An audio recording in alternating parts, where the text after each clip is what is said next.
one of my favorite in the world. Very sweet. Garth Brooks, welcome. Thank you very much. Great to be back. I can't wait to talk to you about this anthology. I mean, my gosh, I've been looking at it like crazy. Look at this. Okay, a book, and inside we got all kinds of like CDs. And I should be your like spokesperson. Look at that. Wow, that's nice. That's impressive. Yeah, it's pretty I've nice. never modeled it like that. That looks really good. Really? Okay, yeah, well, I was just doing a little vanity for you. Thank you for doing that. It's really a beautiful, beautiful collection and some things that all your fans have never seen before or heard before. So if you could summarize it in a few words, how would you summarize it? I just got to say innocent. It's about the first 5 years. It's the first part of 5 parts that's coming for the anthology. Probably takes about 5 years to finish it, but the first part's just out now.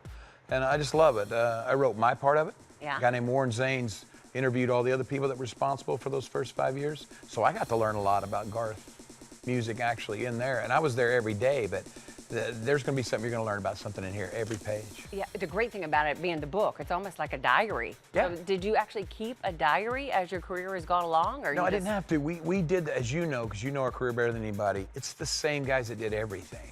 Same studio, same engineers, same publishers, same players. Because you're nice, they just stay with you. Well, we're a family. So all they had to do was interview them too.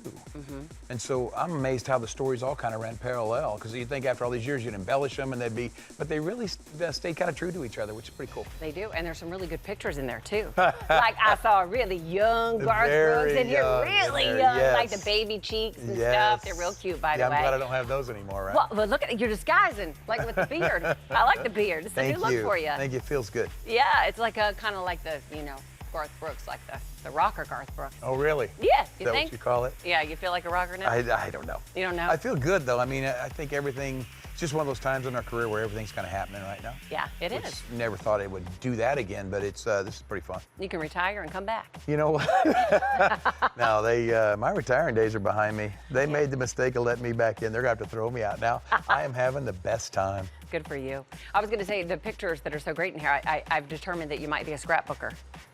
Having all these pictures. Not really. It's just other people kind of contributed, thank goodness. They just had it in there. I'm not that guy, yeah. I told you I felt that I knew most everything about Garth, being such a big fan and having interviewed you for so long.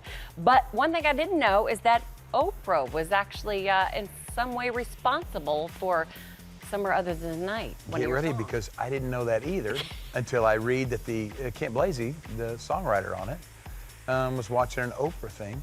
And it got him an idea for Somewhere Other Than the Night, which was originally a song called Sometimes You Need the Rain to See the Light.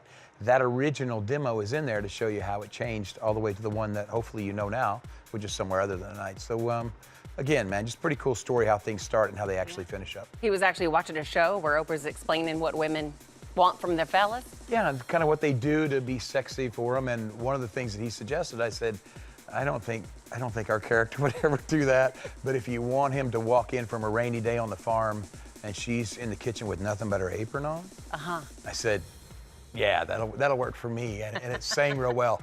The other thing he had, well, you'll have to read, but it didn't sing too well. Oh, no, it didn't. Okay, we'll read about it in the book. Somewhere Other Than the Night, now we know. And you also talk about it, and you're speaking that sometimes you have to experience the rain, but you were actually rejected by all the record labels in the very beginning of your career, which people are going to find hard to believe considering how many albums you sold. That's very sweet, but no, I mean, trust me, there's a saying around Nashville, the guy that's waiting on your table sings better than you, plays better than you.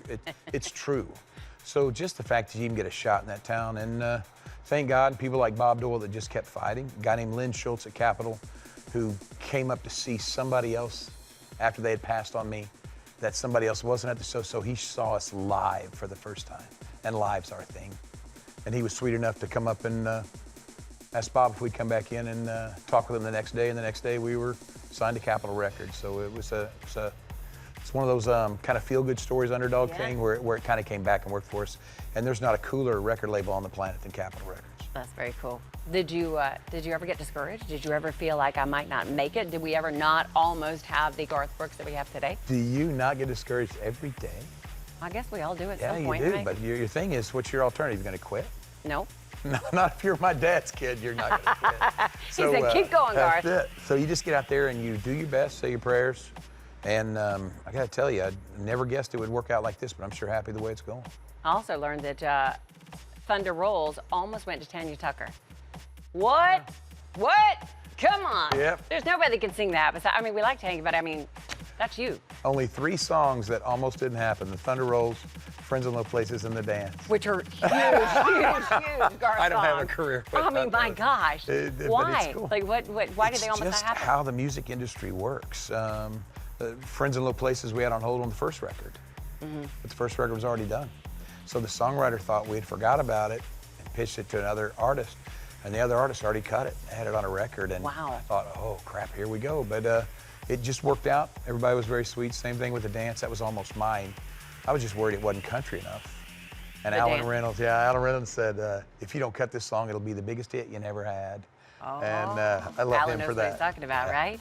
Are you going to tell us who was the artist who almost did Friends? No, who did is Mark Chestnut. And Mark Chestnut is a great country singer. And he cut the dog out of it, actually. He did? Yeah, so it was all a kind of a tense time, but their camp was very sweet. Said as long as it's your first single, because they knew we had it on hold forever. Yeah. So as long as it's your first single, if not, I said, I get it. It'll be our first single, and it was. So just And hats off to when him. it became this huge, massive hit, did he call you up and go, wait a minute, I'm having second thoughts? No, he's a good guy and always been a good guy to me, and just love him to death. And again, one of the greatest voices to ever seen country music. So he did a dang good job of it. Yeah, so it was all right that he was happy worked that out you good did for it. me, Yeah, I'm it worked prepared out to pretty say. well for you, didn't it? I know. Yeah, it did. And there's actually some songs in here, which I am so excited about, but that we've never heard. Yeah. That you recorded that we've never heard. It's love it. There's a song called Lee on there that just makes me cry every time. There's a song called I Guess You Had to Be There that Miss Yearwood sang before she ever had a record deal. Wow. And it was cool. So she's on here. Yes, Yeah. she is. And then some cool things. There's what we call day writes, which are my favorite things. Day writes are when me and you are writing a song, like say that summer. Yeah. And so at the end of the day, let's go memorialize it so we know what we got. We'll put it on tape, either on a boombox or whatever. Well, there's on 3 there. or 4. Thunder Rolls is on there. That Summer, What She's Doing Now, Much Too Young. All those original songs. Raw, like Somehow they still had the tapes, and Wow. they got them. So it was pretty cool to go back. Oh, that's going to be amazing. Oh, people are going to love this. They're going to go nuts. Yeah. What are you going to do when they go nuts? What's that? What are you going to do when your fans go nuts over Same this? thing I always do. Thank you, thank you, thank you. And just because you want them to enjoy that more than anybody. I'm sure it's the same way with your show. You want the people that mean the most to you to be the most proud of you. Yeah. So I'd love those people that's been on this ride since day one, been through all the wins and the losses, Yeah. to be proud of this. Yeah, I know. And you actually also tell us in the anthology that you pictured everybody singing the river with lights and singing along, holding up their lighters before you even had a record deal. Yeah, that was Victoria Shaw sitting there writing it, and she got a little scared because she thought I was a delusionist, I guess, whatever you would say, delusional. Good word, I like it. It's like somewhere between a magician and delusional. Amen. It's so the fun thing, she's from New York. Uh-huh. So the great thing was to take her hand out at Central Park, walk her out, sit her on the side of the stage, start the river, and here come all those voices and all those lights. It was a beautiful, beautiful moment for the song, for myself, for the songwriting partnership, and just that's one of those moments that you will probably one of the last things you see before you close your eyes. You tearing up. Yeah, it was a good moment, man. That whole Central Park thing was big for us, fun, and every time you think about it, I guess you kind of just relive it, and it was a beautiful, beautiful time. Why do you think that meant so much to you? Why do you think that makes you cry? I think the same reason it does now. The river just kills me. Yeah. And it's something that you do so innocently is you just write. That's what writers do. I can tell you that writers love that right there. Just a blank piece of paper. They look at Blank it canvas. and just going, oh, and you've got to fill it up. And it's not for any commercial reason. It's not for any money reason. You just do it because you feel that's what you're supposed to be doing. Yeah. And then to see how it affects people and then how that affects you back. Yeah. It's a great circle. Yeah, it's cool. A lot of people don't know you actually came to be a writer in Nashville to begin with. Very good. I did. I didn't want to do the artist thing because I was in love with George Strait. All I wanted was George to cut one song. I brought a song called Much Too Young to Feel This Damn Old. Ended up being our first single. And it's funny, man, still this day when I hear it, it's a guy trying to be George Strait so bad. You were? Still am. I love him to death. He's still the king, always will be for me. And, that's the one goal I never accomplished was getting anything cut, Yeah. by George. But that's what drove me to town was to get that goal done. Yeah. How would that have turned out? Like, when did you realize that, okay, wait, I want to sing these songs that I'm writing? When did you make that turn? Much Too Young might have been the second best performance of it I've ever heard. When we were lucky enough to go in the Hall of Fame, Trisha got George to come in and sing Much Too Young. Whoa. Seeing the King sing Much Too Young, that was the whole dream while I moved to Nashville. And to hear George Strait sing A Worn Out Tape of Crystal Dew, those two men, killed me. So that was good. That was my favorite performance of it ever. Cool night. So yeah, I think that's what I like about the anthology. It just brings back all the reasons why you took this journey in the first place. All those memories. Yeah. That's when you decided you wanted to sing. Yeah, that's pretty cool. Look at you getting Sorry. so emotional. No, I love it. I love music. Actually, you know, Alan, I love you back. Alan Reynolds actually says in the book that one of the great things about you is that you are very emotional. And I think, what did he say? You will cry very easily, unabashedly. We like that in a man. Well, I don't know. I don't like it in a guy, so it's a little uncomfortable. Come on, for me. I bet Trisha loves it. You know what? If Trisha liked me dressing up like a poodle, I would do. I'll do anything for that woman. But she probably does like it. It means you're an emotional guy. You're in touch with emotions. Yeah, I don't know. I just wish it wasn't one of the things that happens to me, but it does, and I think it's a gift from my mama, probably. Yeah, that's probably why you write great songs, though. You got to be grateful for it. Very sweet. Right? Go, thank goodness. Yeah, thank goodness. Thank goodness I'm a crier. Right? Go good. I'm happy I cry. It's a good thing. I also want to ask you about, speaking of Trisha, you write about the first time that you met her. Do you remember meeting her and what that day was like? Yeah. Kent Blasey, the writer for If Tomorrow Never Comes, said, I've got this girl that, you remind me, you guys sing the same licks. You seem to have the same kind of influences. And we were working with a young lady named Carrie Folks, who would then become Miss Tennessee, actually. And I said, hey, I've already got a partner in this. He says, okay, so he's stubborn. Kent is, thank God. So he finally booked a session where he needed a female and a male singer. He booked me and booked her without telling me and introduced her to me. It's cool. What was that first day like? Oh, I don't remember much other than she was wearing an open plaid shirt with one of those little like white kind of, I guess you call them muscle shirts now, underneath it. Jeans that were just a little too short for her ankle with some knockoff Keds, and smelled fantastic. Did you find out what the perfume was, or was it just Trisha Aura? Yeah, it's some kind of real cheap perfume she's had since high school. So that's kind of the thing she still wears now, because it's definitive. You know? Remember that smell? Oh yeah, and the great thing about her is you don't smell her until it just hits you, and it never comes before and never lingers after her. So it's right there in the moment, which is the perfect way for me that perfume should be. That is. Done. She actually writes the endorsement letter on the back. It's very sweet. I'd done her cookbooks before, but she was very nice to say it. And I got to tell you, you don't even want to read that. I'll tear up for sure, because you talk about wanting to make somebody proud. Should I read it and see how much I can make you cry? No. Let me see. Wait a minute. Let's see if I can make Garth ball. What she meant to say? What she meant to say was, I didn't even know you could read, much less write a book, is what she would say if she was here right now. She wrote, let's see if I can find a line that makes you cry. Read the very last I'm time. proud of you, husband, and That's I am it. proud to be a part of the Garth Brooks phenomenon. She called me husband. And the first years, and you get more handsome with each year that passes. Oh, sweet. True story, I love you. It's sweet. Is that the line that gets you? She calls me husband. That's the line, that's what gets you? That's a lucky man right there. That is. You put your hands up trying not to cry. Yeah. You're like, I'm not going to do it. Not going to do it. Yeah, I know, but that's a good line. I like it there. Being a parent, did your music change when you became a parent to Taylor when she was first born? Well, I don't think, it's kind of tough. I don't know if you do Ain't Going Down, the Sun Comes Up Now as a parent. So I think there are some things that you didn't think about when you're singing, but it's just the thing about youth, Yeah. But I don't know. There's some beautiful songs like Send 'Em On Down the Road, which is a song I still, to this day, can't sing from front to back, because it just Oh my gosh. kills Talking me about sending your kids off Yeah. to college, right? Yeah, and such beautiful things like that. So it's children are the greatest invention God ever created, and what you learn from them.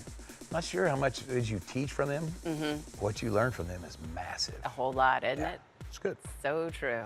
It's good, and you can tell when you're around people who's had children and who haven't had children. Yeah. You know, you can just tell a lot of it is It softens patience. everybody, right? Yeah, and patience. Really does. It takes the corners off of you for sure. Yeah, I know. And you're a granddaddy now. Beautiful babies, as long as they're healthy, that's all that matters. And when your babies are having babies, you're scared they're too young. Uh-huh. I got to tell you, she might, our middle daughter might be one of the best moms I've ever seen in my life. She's patient, she's loving, joyful, and I don't know where she got that from. Trust me. So you didn't give her any life lessons? Oh no, this woman was born to be a mom. Yeah. She's that good at it. And no offense to my mom, no offense to her mother. I've never seen a mom like that girl is. And you born to be a granddad? They call me G. Gee, So it just stays consistent. I like it. It's great. It works. Grandpa, Garth. Everybody's jumping too quick. She really doesn't know what's going on yet. Yeah. When she does, I'm backing the pony up to the front door, man. This is going That's to be when you're good. the spoiler. That's when she it. gets older. Yes. Yeah, and where she's like, yeah, that's my it. grandpa. As That's I got G. G wrapped right there. Yeah, and she probably already does. Yeah, of Yeah, course. I'm sure. Yeah, congratulations on being named Entertainer of the Year. Thank you very much. Very It's deservedly sweet. so. I don't know about that, but they're not getting it back. It was a fun night. I bet it was a. How do you celebrate? You've won that award so many times. Like, you know, how do you celebrate every time? I mean, how does it become different each year? I think all you want to do once they give you the award is go jump in the middle of that just stack of hairy, stinky guys out on the road. Yeah. Just want to hug them, pass the award around, because it's theirs. Yeah. You know, because you try to remember the artist is the last one on stage and the first one to leave. Yeah. It's all those other people that are there hours and hours before doors open, hours after doors open, setting up, tearing down. It's their award. So speaking on their behalf, did anybody deserve it more than them this year? No. There might have been somebody who deserved it as much, but nobody deserved it more than they did. You always deserve it. They put in the But they do hours. too. They did. They do. You know, it was such a joyous night. There was some controversy that came with it too, undeservedly so. Which, Not you with know, me. Well, about the yeah, never with you. You know, it was you admitted that you lip synced because your voice was shot from doing so many concerts, and then there was all this backlash, which, you know, angers me because. Easy there. Well, I Easy there. I get a little upset about Well, it. it was- It's like Beyonce. It's like, we all know you can sing. Give the guy a break. Give her a Very break, sweet. you know? Thank you. We just come off 5 and about, we came off 5. Friday night we did 1. Saturday we did 2. Sunday we did 2. Then you go to the CMAs. And they were sweet enough to let me not rehearse until Wednesday, but they knew it was going to be a game time call. My concern was the 7 nights that were to follow. Yeah. Going into Spokane. Yeah. Those people pay their money. They battle that ticket system, and sometimes that ticket system fails, and they got to come back up, and they Yeah. spend their time getting in there. Then here comes getting there, traffic, parking, getting in and out. Those people work hard to go to concerts, and I was worried about the 7 that followed. Yeah. And so I decided to save my voice for that.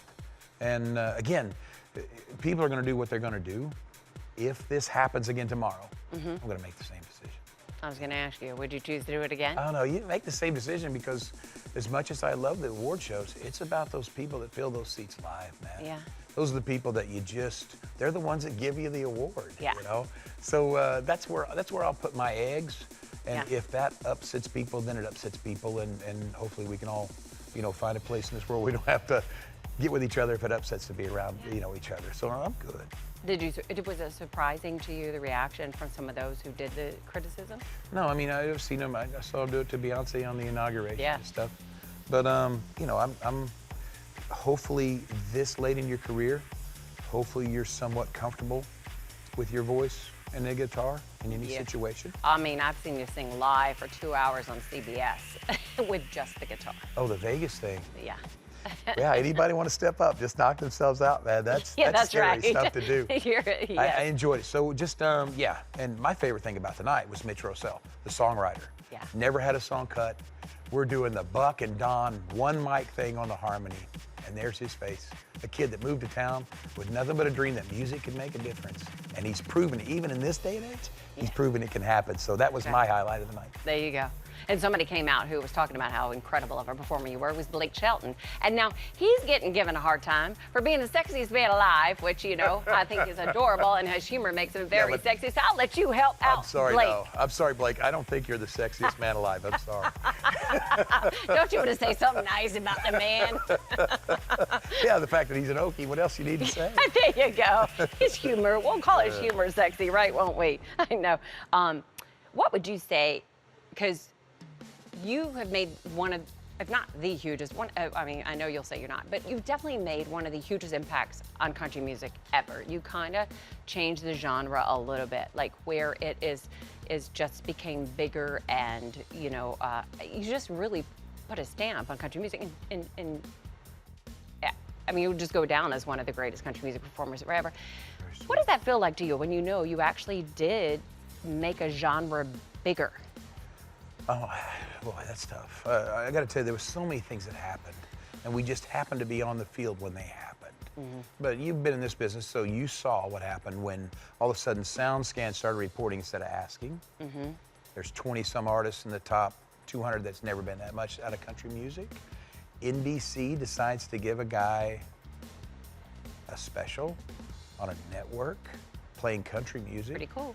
All those things got to happen at the same time. Mm-hmm. Other formats were changing. Mm-hmm. I'm not sure that what we knew as rock was still existing, and those listeners wanted to go somewhere. Mm-hmm. R&B was getting, rap was starting to go, and people weren't sure about that. So I think people were all looking for a lot place to be, and I think country music had the sounds at that time that everybody loved. Is that a fair enough explanation? I got to be part of it. But that was, for me, the most successful I've ever seen country music.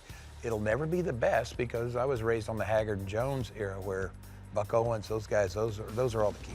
Yeah, I hear you. I know we need to wrap because you need to go somewhere, but I do want to ask you if you're going to do, are you going, now that you've finished your North American tour, are you going to do a world tour? Well, I would like to take it across. I tell you, I think where we might be making the leap now is the arenas. Mm-hmm. I love arenas. They're my home. The same way clubs were before arenas. Mm-hmm. Well, would you take that throughout the world? Here's my thing. You got fans in Ireland that are crazy. They're very sweet.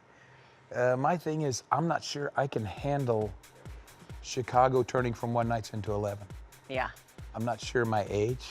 I hate to admit it. You're not that old. You know? Yeah. Can do it. So I'd like to start looking at how personal you could make stadiums if people would still show up. Yeah. I love that because what I find is music is a collector of souls. It just is. And a collector of fun and joy. You get all that mixed in one pot, and it doesn't matter the size of it, big or small. It's all one voice and one unity. I would like to see what the next step is there, no matter where it is on the planet. It's just going to maybe making a more personal show for even a bigger audience, which would be nice. That would be nice. But in this world, it isn't mine. It's somebody else's decision. So, well, your wife's. Good answer. All right, she'll let me know what we're doing. Good answer. And I'm going to end on this one because I know we're getting video of it. But you recently gave your 6 millionth ticket holder a huge surprise. Doll. I mean, you were like Oprah. Didn't you give away like cars and stuff? Every millionth ticket got a prize, right? Well, as you get going, they get more prizes because 2 million, 3 million, well, up to 6 million.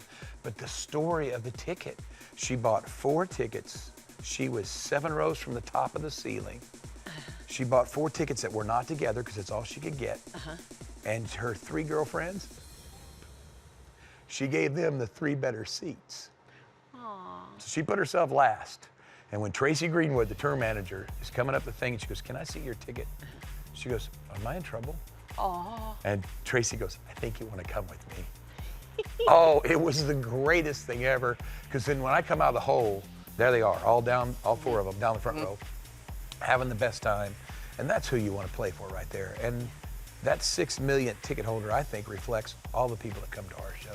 I'll put them up against any audience. They're the sweetest, most caring, loving people, and they show up to do this for me. I love them for that. Does she know you cry over her? What's that? Does she know you cry over her? She's a doll. She was crying more than I was. We were hugging bet. each other, and she was crying and laughing. I don't know, they got like, their car was breaking down anyway, so they got a car and a truck. And oh my gosh. You gave him a car and a truck. Oh, this was cool. Amazon gave him a bunch of stuff. It was so cool. Everybody was so sweet, and that's, It's like Miss Yearwood said, you can't do it for all 6 million, so you just pick one and just say thank you, thank you, thank you for our lives of getting to do this on the road. It's there's nothing better than it, I can tell you that. Yeah, I bet. It was so good to have you here. You were very sweet. You know, I love to have you Thank here. you. I love you very much. Settle down on that lip syncing thing. It's going to be okay. Maybe Don't get angry, so mad. Garth. I mean, I'm going to admit it. Maybe angry. It's going to be all right. I'll try to be okay about it.